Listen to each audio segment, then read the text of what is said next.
ఓం నమో నారాయణ. ఓం నమో నారాయణ. జై శ్రీమన్నారాయణ. నారాయణ నమస్కృత్య నరచైవ నరోత్తమం దేవీం సరస్వతం వ్యాసం తతో జయముధీరయేత్. భవిష్య మహాపురాణం ప్రత్సర్గ పర్వం చతుర్థఖండం అష్టాధ్యాయము 8వ అధ్యాయము 4వ ఖండము. మనం అంతవరకు సూర్యభగవానుడు మాధ్వాచార్యులుగా, అలాగే శ్రీధరాచార్యులుగా, అలాగే విష్ణు స్వామిగా, తర్వాత వాణీభూషణుడుగా ఈ కలియుగంలో అవతరించారని మనం చూసాం. తర్వాత ఈరోజు మనం భట్టోజీ దీక్షిత వరాహ మిహిరాచార్య చూద్దాం. ఒక ఏటి శివరాత్రి పర్వదినాన వివస్వంతుడు వ్రతగ్రహణం చేసి కఠోర నియమంలో ఉండగా ఘోరమైన కామవాంఛ కమ్ముకు వచ్చి సుశీలతో శృంగారంలో పాల్గొన్నాడు. ఈ అకృత్య కారణంగా దారుణమైన కుష్ఠరోగగ్రస్తుడైపోయాడు. వ్రతంలో ఉన్నప్పుడు, అంటే ఇప్పుడు మనం ఏంటి శనివార వ్రతంలో ఉన్నాం, అయితే దీన్ని క్రైస్తవులు ఏమంటారు? షబ్బాత్. క్రైస్తవులు సబ్బాత్ విశ్రాంతి దినం అంటారు. యూదులు షాలోమ్ షబ్బాత్ అంటారు. దీన్ని భవిష్య పురాణం ప్రకారం శనీశ్వర వ్రతం అని చెప్తున్నారు. కానీ దాన్ని శయనీశ్వర వ్రతం అనాలి యాక్చువల్గా. శయనీశ్వరం అంటే ఆ రోజున 6 దినాలు ఆయన సృష్టి కార్యం జరిపించి విష్ణుమూర్తి ఆయన శయనించాడు కాబట్టి ఆయన శయనీశ్వర వ్రతం అనాలి. దాన్ని ఏమంటున్నారు? శనీశ్వర వ్రతం అంటున్నారు. ఆయన విశ్రాంతి తీసుకున్న దినాన్ని శయనించి ఉన్నారు విష్ణుమూర్తి, కాబట్టి దాన్ని శయనీశ్వర వ్రతం అనాలి. అయితే ఈ యొక్క వ్రతంలో ఏదో ఒక వ్రతంలో ఉన్నాడు. వ్రతంలో ఉన్నప్పుడు ఏం చేశాడు? కామవాంఛతో అతను శృంగారంలో పాల్గొన్నాడు. దానివల్ల అతను న్యాయ తీర్పును పొందుకున్నాడు. ఏంటది? దారుణమైన కుష్ఠరోగగ్రస్తుడైపోయాడు. అంటే మనం వ్రతంలో ఉన్నప్పుడు దాన్ని భంగం చేయకూడదు. వ్రతభంగం వల్ల కొన్ని రోగాలు కూడా వస్తాయి అని ఇక్కడ మనం గమనించాలి. పశ్చాత్తప్తుడై కుమారులుతున్న అతనికి 12 రవివార వ్రతోపదేశం సూర్యుడే ఎవరి ద్వారానో చేయించాడు. ఇక్కడ మనం సూర్యుడు అనగానే ఈ కనిపించే సూర్యుడు అనుకుంటాం. అది కనిపించే సూర్యుడు కాదు, అది శ్రీమన్నారాయణకే ఒకడే. ఎందుకంటే ఆయన వెలుగు కమ్మని పలకగా వెలుగు కలిగింది. ఆ నారాయణుడే సూర్యుడు. కీర్తనల గ్రంథం 84 అధ్యాయం 11 వచనంలో ఆయన ప్రభు అయిన దేవుడు సూర్యుడై ఉన్నాడు అని చెప్పిన విధంగా మనం ఆ సూర్యుడు అంటే ప్రభు అయిన దేవుడిని కొంతమంది సూర్యుడు అని పిలుస్తున్నారు. ఈ కనిపించి సృష్టించబడిన సూర్యుడు వేరు, ప్రభు అయిన దేవుడు అయిన సూర్యుడు వేరు. 12 రవివార వ్రతోపదేశం సూర్యుడు ఎవరి ద్వారానో చేయించాడు. వెంటనే వివస్వంతుడు నిరాహారుడై జితేంద్రుడై ఆ వ్రతం ద్వారా కఠోర నియమ సంయుక్త సూర్యారాధన చేశాడు. ఈ అకుంఠిత భక్తికి సూర్య భగవానుడు సంతుష్టై అతని రోగాన్ని దూరం చేశాడు. అతను ఏం చేశాడు? 12 రవివార వ్రతం అంటే 12 సార్లు రవివారము. రవివార్ అంటే సండే, భానువారము, రవివారము, ఆదివారము అని ఇట్లాగా పిలుస్తుంటారు. సండే, సన్ అంటే సూర్యుడు, సూర్యవారం. దాన్ని వ్రతోపదేశం సూర్యుడు ఎవరి ద్వారానో చేయించాడు. వెంటనే వివస్వంతుడు నిరాహారుడై జితేంద్రుడై ఆ వ్రతం ద్వారా కఠోర నియమ సంయుక్త సూర్యారాధన చేశాడు. ఈ అకుంఠిత భక్తికి సూర్య భగవానుడు సంతుష్టుడై అతని రోగాన్ని దూరం చేశాడు. అతని పీడ కలవలే కరిగిపోగా కడిగిన ముత్యములా తయారై రెట్టించిన భక్తితో ఆదిత్య హృదయ స్తోత్రాన్ని అనేక పర్యాయాలు పఠించాడు. ఈ పుణ్యఫలంగా అతని అందం కొన్ని రెట్లు పెరిగి మన్మధునితో సమానమైన సౌందర్యం అతనికి ప్రాప్తించింది. అతని అందాన్ని చూసి పొందుకోరని స్త్రీ లేదు. అయినా అతడు ఈ దశలో అఖండ బ్రహ్మచార వ్రతాన్ని అవలంబించి బ్రహ్మధ్యాన పరాయణుడయ్యాడు. 100 ఏళ్ల దాకా అతడు అలాగే నిరోగిగా మహాజ్ఞానిగా జీవించి దేహ విసర్జన అనంతరం సూర్యునిలో కలిసిపోయాడు. సూర్యమండలంలో కార్తీక మాసంలో అతడే వెలుగుతుండేవాడు. 1,00,000 సంవత్సరాల పాటు మిగిలిన కాలమంతా సూర్య సౌరూప్యంతో ఆయన లోకంలోనే నివసించేవాడు. సూర్యమండల ప్రాప్తి పొందుకున్నాడు. అంటే వెలుగుమయమైన ఆ దివ్యలోకంలో సూర్యమండలంలో అతను చేరుకున్నాడు. అంటే ఈ యొక్క శరీరం కాదు కానీ శరీరం లేకుండానే ఆత్మతో అతను 1,00,000 సంవత్సరాల పాటు సూర్య స్వరూపంలో ఉన్నాడు. ముందారా తన గురువైన బృహస్పతి హితమును పాటించిన ఇంద్రుడు శ్రద్ధాపూర్వకంగా 1 నెల పాటు సూర్య భగవాన్ని కార్తీక మాసంలో ఆయన చెప్పిన పద్ధతి ప్రకారమే పూజించాడు. కార్తీక పూర్ణిమ నాడు భగవంతుడైన సూర్యుడు ప్రత్యక్షమై, ఇంద్ర, నేను మరలా భూలోకంలో అవతరిస్తాను. చూడండి, ఇప్పుడు మనం ఎన్నో అవతారాలు చేస్తున్నాం. రామానందుడు సూర్య అవతారం, మాధవాచార్యులు సూర్య అవతారం, తర్వాత వాణిభూషణుడు, విష్ణు శర్మ, శ్రీధరాచార్యులు, వీరంతా కూడా సూర్యుడు. మళ్ళీ ఇంకా ఇంకొక అవతారం సూర్యుడు, భగవానుడైన సూర్యుడు తీసుకుంటున్నాడు. అంటే అవతారం ఆయనే విష్ణువే అయినప్పటికీ కూడా దాంట్లో కొన్ని తేడాలు ఉంటాయి సూర్య అవతారానికి విష్ణు అవతారానికి.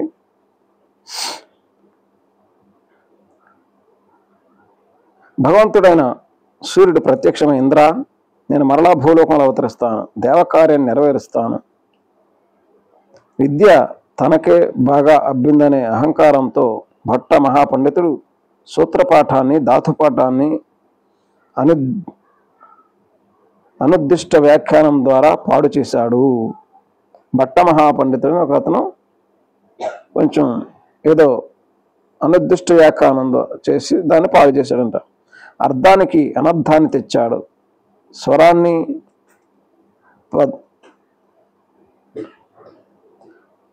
వర్ధార్థాన్ని అపభ్రంశం చేశాడు. దానివల్ల యజ్ఞాలు ఇబ్బందికి లోనవుతాయి. కాబట్టి నేను వచ్చి అతనితో పాటు ఇతర పాఖండులను జయించి వేద ఉద్ధరణ గావిస్తాను అని వరమిచ్చి భగవానుడు కాశీలో దీక్షితుల వంశంలో వేదశర్మ అను బ్రాహ్మణునికి పుత్రునిగా జనించాడు. సూర్యుడు మరలా ఇంకొక అవతారం తీసుకున్నారు. ఆయనే కాశీలో దీక్షితుల వంశం, దీక్షిత అనేది ఒక రకమైన వంశం అన్నమాట. అందుకే ఈ పేరు భట్టోజీ దీక్షిత అనే పేరు వచ్చిందన్నమాట. దీక్షిత వంశంలో వేదశర్మ అను బ్రాహ్మణునికి పుత్రునిగా జనించాడు. అతను 12 ఏళ్ల వయసు వచ్చేసరికి అన్ని శాస్త్రాల్లోనూ పారంగతుడై నాడు. భగవతుడైన పార్వతిని, విశ్వానికి అధినాథుడైన శంకరుని ఆరాధించాడు. 3 ఏళ్లకు పరమేశ్వరుడు ప్రత్యక్షమై అతన్ని సర్వజ్ఞుని చేశాడు.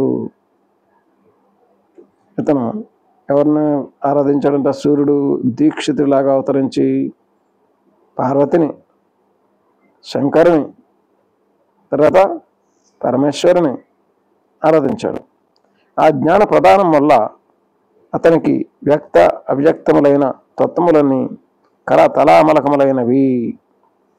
అంటే మన జ్ఞానం, సొంత జ్ఞానం వేరు, భగవంతుడు వచ్చి తన జ్ఞానాన్ని ఇవ్వటం వేరు అన్నమాట. ఇప్పుడు మనం చూస్తే మహాకవి కాళిదాసు చూస్తే అతనికి ఏంటి, ఆయన యొక్క వరం వల్ల అతనికి జ్ఞానం వచ్చేసింది. అతను ఏం చదువుకోలేదు, పెట్టలేదు, మేకలుగా ఉండేడు. అతనికి వరం వచ్చి వెంటనే అన్ని రకాల శ్లోకాలు అతనికి ఈజీగా దాటిగా వచ్చేస్తూ ఉండేవి. అది వరం అనమాట. అట్లాగే ఈయనకు కూడా 3 సంవత్సరాల వయసులోనే సూర్యభగవానుడు వచ్చి ఆయనకి సర్వజ్ఞం చేశాడు. అంటే దీనంతా కారణం పరమేశ్వరుని మనం మెచ్చించాలి. How to please God. అంటే భగవంతుని మనం ఏ విధంగా సంతృష్టి పరచాలి అన్నది మనం తెలుసుకోవాలి. అందుకని ఏ పూలు తేవాలి నీ పూజకు అని ఆ భక్తులు వాడుతున్నాను. ఏ పూలు తేవాలి? ఇప్పుడు ప్రేమ అనే పుష్పాలు, ఆత్మఫలాలు భగవంతునికి. ఇప్పుడు మనం సంతోషం, సమాధానం, దీర్ఘశాంతం, దయాళత్వం, సహనం, మంచితనం, తర్వాత ఇంద్రియ నిగ్రహం, ఆశా నిగ్రహం, తర్వాత అటువంటి ఫలాలను మనం భగవంతునికి ఇస్తే అప్పుడు భగవంతుడు సంతృప్తి చెందుతాడు. ఫలం అంటే ఆ ఫలాల్ని మనం భగవంతుడికి సమర్పిస్తే ప్రేమ అనే పుష్పాన్ని ఆయన సంతృష్టిపడతాడు. శంకర్ని ఆరాధించాడు. పరమేశ్వరుడు ప్రత్యక్షమే సర్వజ్ఞ చేశాడు. ఆయనకి సర్వజ్ఞానం, ఆయనకి భగవంతుడు వచ్చి ఆయనకి సర్వజ్ఞుడిగా చేస్తున్నాడు. ఆ జ్ఞాన యొక్క వరం, ఆ వాక్య వరం ఆయనకి అక్కడ ప్రవహించడం వల్ల అతను సర్వజ్ఞుడు అయిపోతున్నాడు అన్నమాట.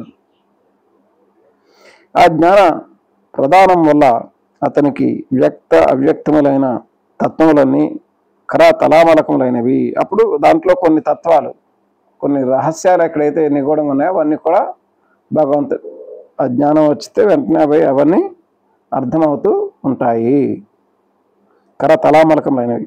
అప్పుడు సిద్ధాంత కౌముది అనే పరమ ప్రామాణికమైన గ్రంథాన్ని రచించాడు. మీరు వికీపీడియాలో కూడా చూస్తే ఈ భట్టోజీ దీక్షిత గురించి ఈ సిద్ధాంత కౌముది అన్నదాన్ని ఆయన రాశాడు అని కూడా అక్కడ ఇంటర్నెట్లో మనం చూస్తే తెలుస్తుంది. భట్టోజీ దీక్షిత ఎవరో, ఆయన ఏం చేశారు అన్నది. భట్టుల వేషాల్లో ఉన్న పాఖండులందరినీ, పాఖండులు అంటే అబద్ధపు సన్యాసుల్ని పాఖండులు అంటారు. అంటే అబద్ధపు భక్తులు, లేకపోతే అభక్తపు స్వాములు, అబద్ధపు సన్యాసులు, అభక్తపు వాళ్ళని అందరూ పాఖండులు అంటారు అన్నమాట. భట్టుల వేషాల్లో ఉన్న పాఖండులందరినీ దిగ్విజయంగా వాదంలో గెలిచి వేదధర్మాన్ని నిలబెట్టాడు. అందుకే ఆయన్ని భట్టోజీ దీక్షిత నామంతో జగత్ ప్రసిద్ధుడు అయ్యాడు. ఈ భట్టోజీ దీక్షిత్ కాశీలో జన్మించారు. ఆయన గురించి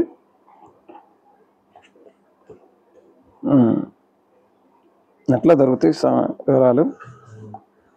తర్వాత ఈ రకంగా ఆయన అవతారాలని, సూర్య యొక్క అవతారాలని మనం చూస్తున్నాం. బృహస్పతి ఇంద్రునితో ఇలా అన్నాడు. ఇక్కడ ఇంద్రుడు దేవతలకి రాజుగా ఉన్నాడు. బృహస్పతి ఈ దేవతల యొక్క గురువుగా ఉన్నాడు. అంటే ఈయన బృహస్పతి ఆయన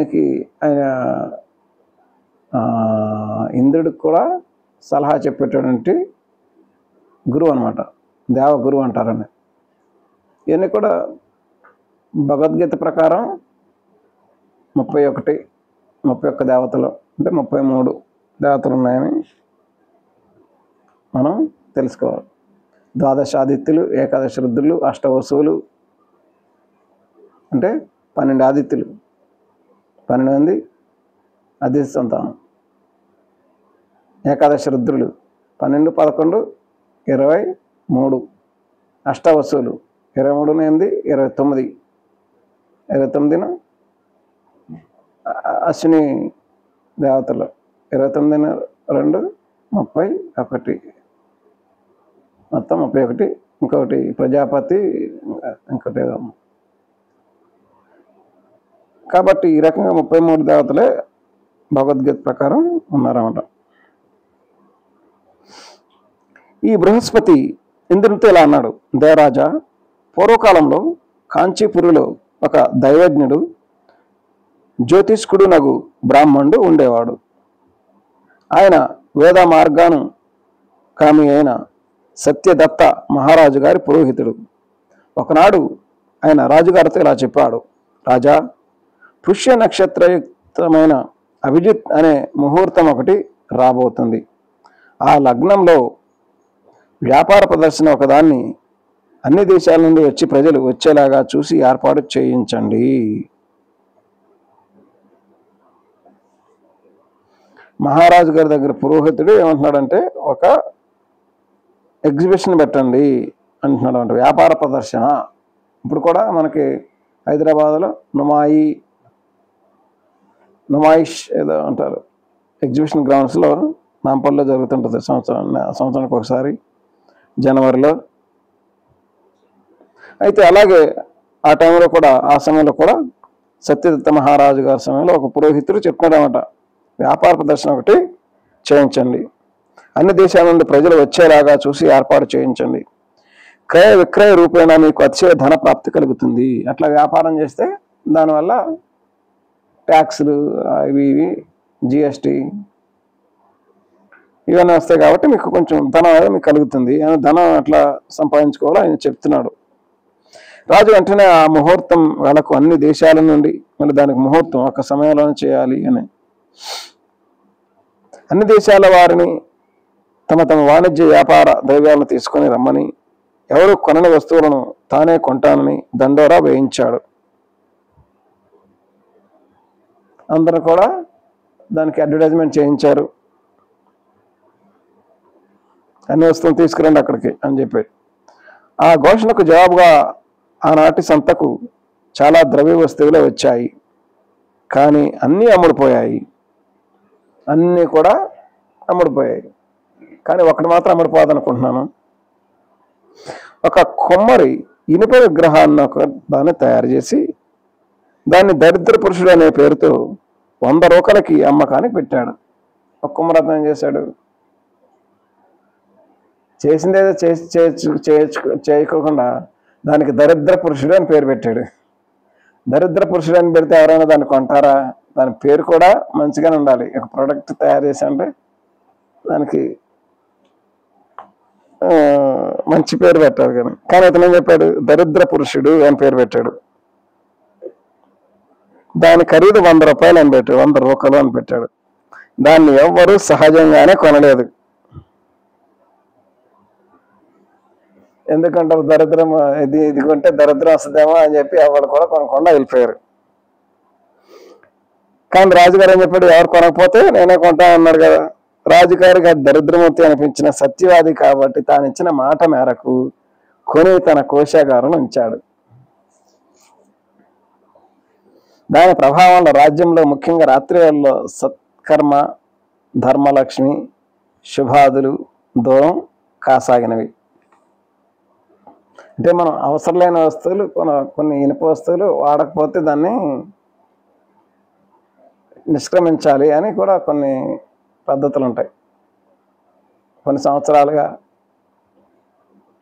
వాడని వస్తువులు మనం తీసేసి దాన్ని ఇండ్లు క్లీన్ అనేది మనం చేస్తూ ఉండాలి.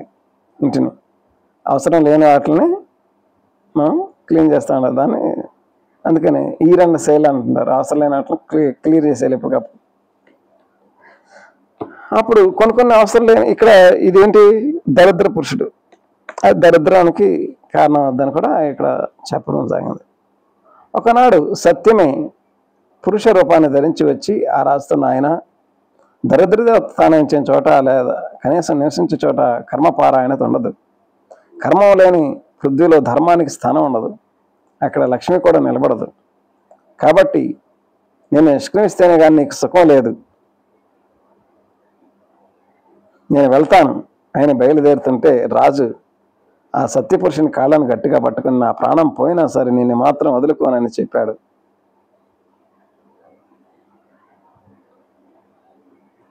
ఆ సత్యపురుషుడు వచ్చినప్పుడు నేను సత్యాన్ని ఎట్ల పరిస్థితుల్లో వదిలిపెట్టినా, ఎందుకంటే నేను కొంటానని చెప్పినా కూడా కొన్నాను, దాని ప్రకారం నేను ఇచ్చిన మాటకు నిలబడ్డాను, నువ్వు మాత్రం సత్యపురుషుడు కాబట్టి నేనే వదిలిపెట్టాను, నా ప్రాణం పోయినా సరే నేను వదిలిపెట్టను అంటాడనమాట.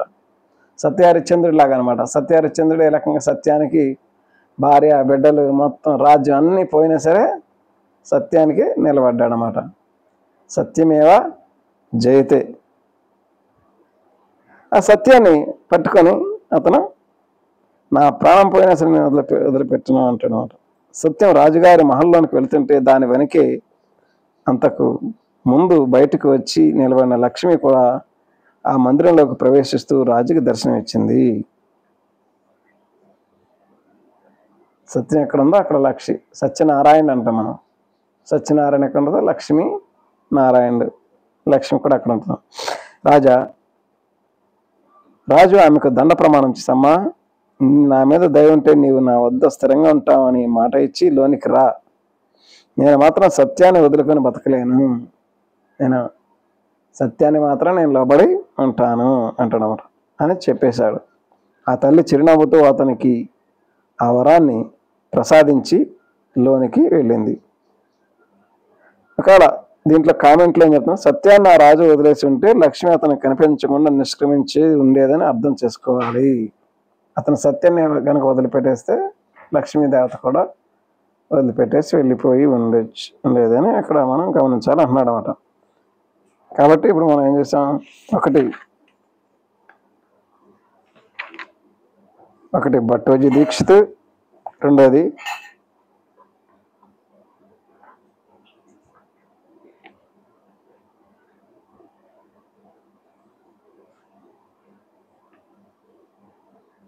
సత్యదత్త మహారాజు గారు. సత్యదత్త మహారాజు, మీ పేరు సత్యదత్త మహారాజు.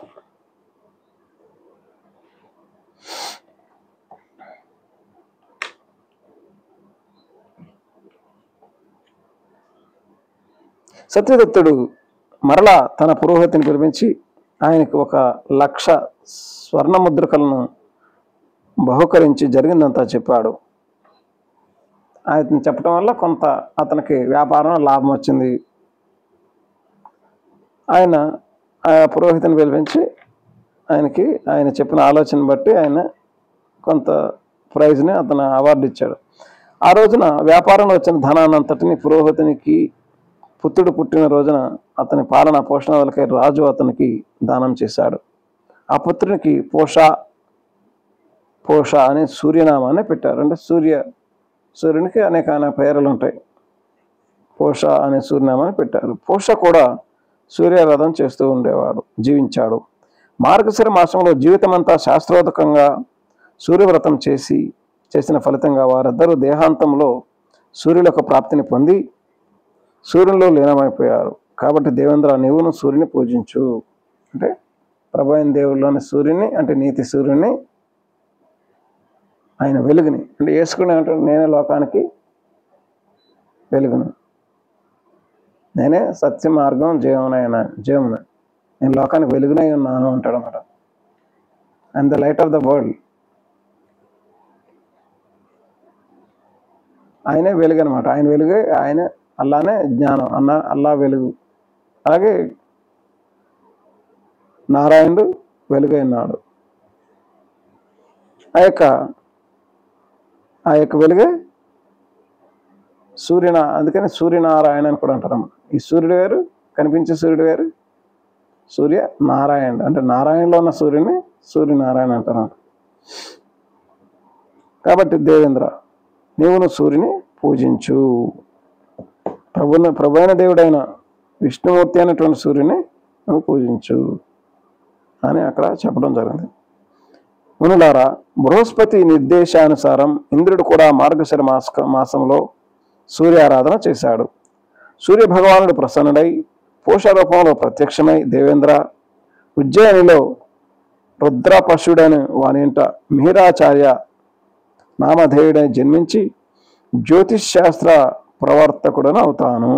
ఇప్పుడు జ్యోతిష్ శాస్త్రంలోకి నేను వస్తాను. జ్యోతిష్ శాస్త్రానికి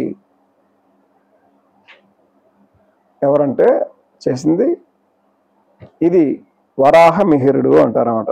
ఈయన మిహిరాచార్య అన్నారు. దీన్ని వరాహ మిహిరుడు అని ఎందుకంటారో అదొక పేరు ఉంటుంది, కారణం ఉంటుంది. మిహిరాచార్య,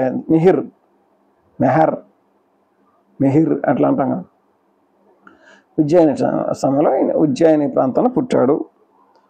ఈయన విక్రమాదిత్యుడు ఒకటి క్రీస్తు పూర్వం ఒక విక్రమాదిత్యుడు ఉన్నాడు. ఈ తర్వాత 1200, 13వ శతాబ్దం ఆ సమయం అనుకుంటున్నాను ఇది. ఇంకొక మిహిరాచార్యుడు ఉన్నాడు అన్నమాట. ఆయన జ్యోతిష్ శాస్త్రానికి దీని గురించి ఆ విక్రమాదిత్యుడి బేతాళ కథలో ఫస్ట్ ఎపిసోడ్ లేకపోతే సెకండ్ ఎపిసోడ్లో ఉంటుంది అనమాట. ఆ యొక్క జ్యోతిష ప్రభావం వల్ల ఒక 50 సంవత్సరాలు ఈ ప్రాంతంలో వర్షం పడదు అని చెప్తే అప్పుడు విక్రమాదిత్యుడు ఏం చేస్తాడు? ఒకే బాణంతో కొట్టి ఆ 2 నక్షత్రాలని సరిగ్గా ఉంచేటట్టు చేస్తాడనమాట. అది అందుకని ఈయనకి జ్యోతిష పితామహ అని కూడా అంటారు.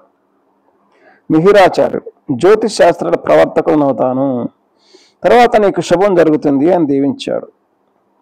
అనంతర కాలంలో మూలగడంత అభిజిత్ ద్యోగంలో రుద్రపశుడను బ్రాహ్మణునికి ఒక బాలకుడు జన్మించాడు. అతడు లంకలో జ్యోతిష్ శాస్త్రాన్ని అధ్యయనం చేశాడు. జాతక ఫలిత మోక ప్రశ్నాది సర్వ జ్యోతిషాంగాలను క్షుణ్ణంగా అధ్యయనం చేసి అతడు విభీషణుని వద్దకు వచ్చి, మహారాజా, నన్ను రాక్షసీమణులు ఇక్కడకు కొనివచ్చి పెంచి పెద్ద చేశారు. ఇప్పుడు నేను నిన్ను శరణ కోరి వచ్చాను అన్నాడు. జ్ఞాన విభీషణుడు ఆ మహాజ్ఞానియు జ్యోతిశాస్త్రనిధియునగు మిహిరాచార్యుని చూడగానే పోల్చుకొని గౌరవించాడు. తర్వాత అతనికి జన్మభూమికి సాధారణంగా సాగరింపాడు. లోకములో మ్లేచ్చులచే నాశనం చేయబడిన జ్యోతిష్ శాస్త్రాన్ని మిహిరాచార్యుడు ఉద్ధరించాడు.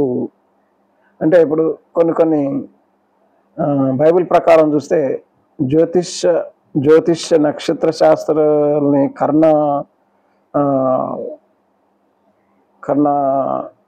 పిశాచులు వీటిని మనం ప్రోత్సహించకూడదు అని బైబిల్ ప్రకారం అక్కడ చూస్తే మనకు ఉంటుంది. అంటే ఇప్పుడు మనం జ్యోతిష్యాన్ని చూడాలా చూడకూడదు అంటే కొంతమంది చూడాలి, కొంతమంది చూడకూడదు. అది లహకృష్ణ భగవాన్ చెప్పిందంటే పరలోక వాసులు ఎవరైతే ఉన్నారో వారు జ్యోతిష్ శాస్త్రాన్ని పాటించరు. వాళ్ళు శనివార వ్రతం చేస్తారు, వాళ్ళు పాటించరు. కొంతమంది భూలోకవాసులు అని ఉంటారు, వాళ్ళు పాటిస్తారు, వాళ్ళ మీద కొంత ప్రభావం ఉంటుంది అని. అది కూడా కొన్ని క్యాలిక్యులేషన్స్తో కూడా ఈ యొక్క సృష్టి యొక్క రహస్యం కూడా నక్షత్ర దాశాన్ని కానీ అది మనుషులకి ప్రభావం గురించి కాదు, మనుషుల మీద అది ప్రభావం గురించి కాదు, అది సృష్టి యొక్క రహస్యాన్ని అక్కడ నక్షత్రంగా దాశాను అని అక్కడ మా గురుగారు చెప్పడం జరిగింది. అంటే సృష్టి యొక్క రహస్యం అంటే అది ఏ రకంగా, అది విర్గతో అంటే కన్యరాశితో మొదలు పెట్టాలి, సింహరాశితో ఎండ్ అవ్వాలి. అది విమోచన సంకల్పం. కృష్ణ భగవాన్ కూడా అదే చెప్తున్నాను. అదే ఆ విషయాన్ని కన్యరాశితో మొదలుపెట్టి సింహరాశితో మొదలు అవ్వాలి. అది విమోచన సంకల్పము. కాబట్టి దాన్ని మనం ఏదో మన మీద ప్రభావం చేయడం కాదు అన్నది మనం అక్కడ. అయితే కొన్నిసార్లు బైబిల్ కూడా ఏం చెప్తుంది, కొన్నిసార్లు ఇది సంభవిస్తాయని కొన్ని జ్యోతిష్ శాస్త్రాలు కరెక్ట్ చెప్పగలుగుతాయి. అయితే దాన్ని వాళ్ళు చెప్పగలిగిన దాని నుంచి మిమ్మల్ని కాపాడలేరు అని కూడా బైబిల్ గ్రంథం చెప్తున్నారు. ఒకవేళ వాళ్ళు ఎన్నో పరిశోధన చేసి దాన్ని కనిపెట్టినా దాని నుంచి కాపాడటం వాళ్ళ వల్ల కాదు అని కూడా చెప్తున్నాను. కాబట్టి దీన్ని చూడటం భగవంతునికి ఇష్టం లేదు అంటే బైబిల్ ప్రకారం కానీ ఖురాన్ ప్రకారం చూస్తే ఇది అందుకని లోకంలో మ్లేచ్చులచే నాశనం చేయబడిన జ్యోతిష్ శాస్త్రాన్ని మిహిరాచార్యుడు ఉద్ధరించాడు. మరలా దాన్ని అంతకుముందు కాలంలో చూస్తే జ్యోతిష్ శాస్త్రం ఉండేది, మరలా దాన్ని ఈ బైబిల్ గ్రంథం ఖురాన్ గ్రంథం ఇవన్నీ వచ్చేటప్పటికల్లా దీనికి ఆయన చూడడానికి ఇష్టం లేదు కాబట్టి చూడడం ఇష్టం లేదని చెప్పడం వల్ల వీరెవరు చూడటం మానేశారు. దాన్ని మరలా పునరుద్ధరించింది ఎవరంటే వరాహ మిహిరుడు. అది మనకి ఎందుకంటే ఒక విశ్వాసం నుంచి ఇంకో విశ్వాసంలోకి, ఇంకో విశ్వాసంలోకి ఇట్లా ఆయన ఎందుకు మారుస్తాడని మనకి తెలియదు. కాబట్టి ఆయన ఆ సమయానికి ఇచ్చినటువంటి సందేశాన్ని మనం పాటించి దాని ప్రకారం నడుచుకోవాల్సి ఉన్నది. ఓం నమో నారాయణ, ఓం నమో నారాయణ, జై శ్రీమన్నారాయణ.